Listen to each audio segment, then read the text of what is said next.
Pace, un cuvânt care pare tot mai mult un lux al trecutului.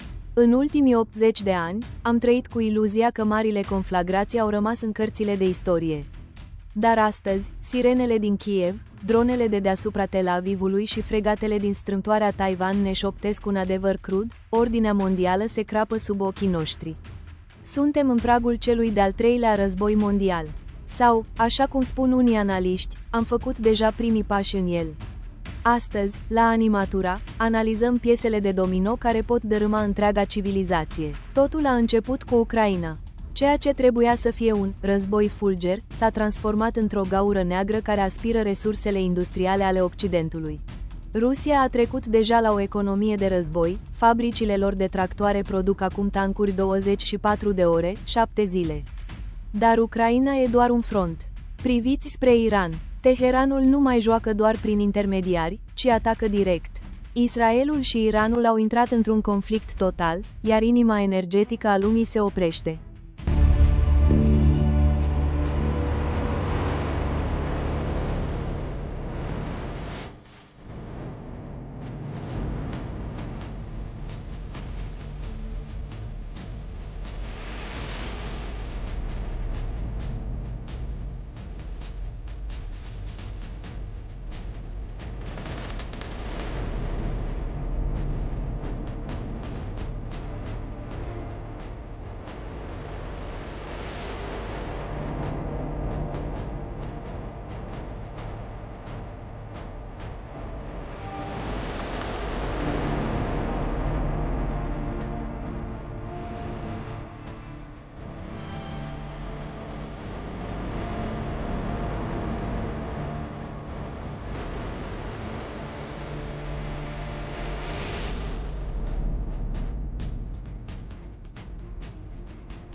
Priviți strâmtoarea Ormuz.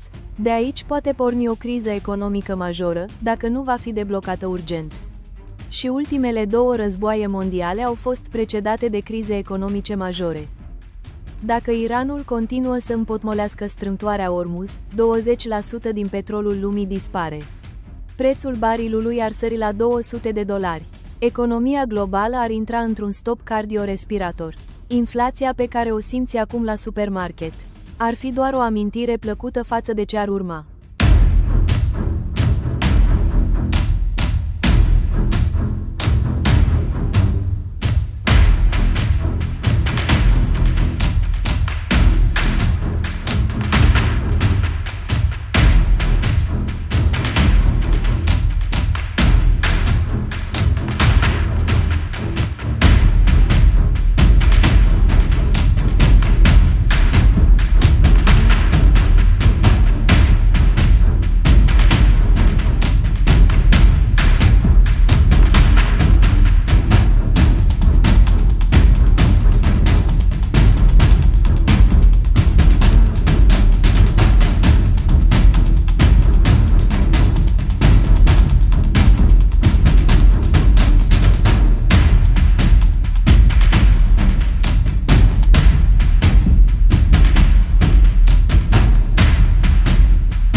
Taberele sunt trasate. Pe de o parte, avem lumea liberă, democrațiile liberale, dependente de comerțul global și tehnologie de vârf.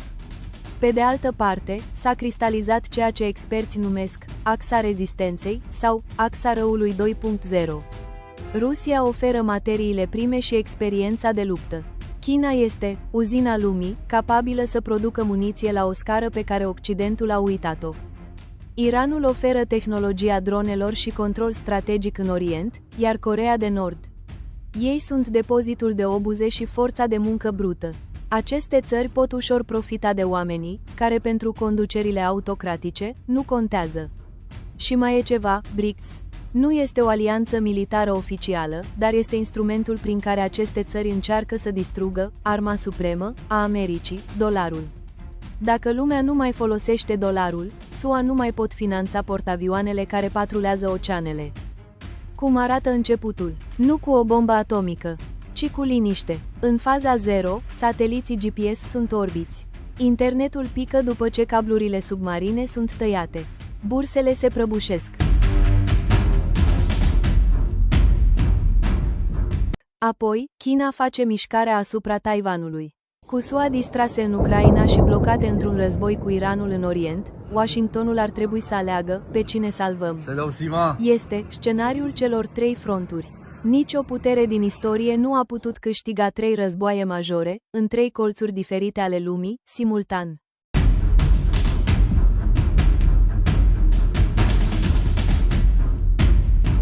Să vorbim despre statistici, deși cifrele sunt greu de digerat. Într-un conflict convențional modern, pierderile umane ar fi colosale. Doar în primele 6 luni, estimările indică între 15 și 30 de milioane de morți, militari și civili prinși în bombardamente urbane. Dar dacă se trece pragul nuclear, chiar și un schimb, limitat, de focoase ar ridica atâta cenușă în atmosferă încât am intra în iarna nucleară. Temperaturile globale ar scădea cu 10 grade. Agricultura ar dispărea. Rezultatul: 2 miliarde de oameni ar muri de foame în următorii 2 ani. Nu de radiații, ci de foame. Din punct de vedere economic, PIB-ul mondial s-ar contracta cu 50%. Practic, ne-am întoarce în epoca de piatră, dar cu smartphone-uri inutile în buzunare. Există foarte multă muncă în spatele acestui material. Dacă dorești să sprijini viitoarele videoclipuri, comentează, distribuie și abonează-te la canalul Animatura. Mulțumiri! Cine câștigă? Într-un război nuclear, nimeni. Supraviețuitorii iar invidia pe cei morți. Într-un război convențional lung, de uzură, câștigă tabăra care are reziliență. Occidentul are tehnologia, avioane F-35, rachete hipersonice experimentale și inteligență artificială. Dar AXA are masa. China poate pierde 1 milion de soldați fără ca regimul să tremure. Într-o democrație, după primele 10.000 de sicrie, populația va ieși în stradă să ceară oprirea războiului. Victoria ar aparține celui care poate produce dronele mai ieftin și mai repede decât poate inamicul să le doboare. Suntem aproape, da, mai aproape decât oricând de la criza rachetelor din Cuba. Pace prin forță.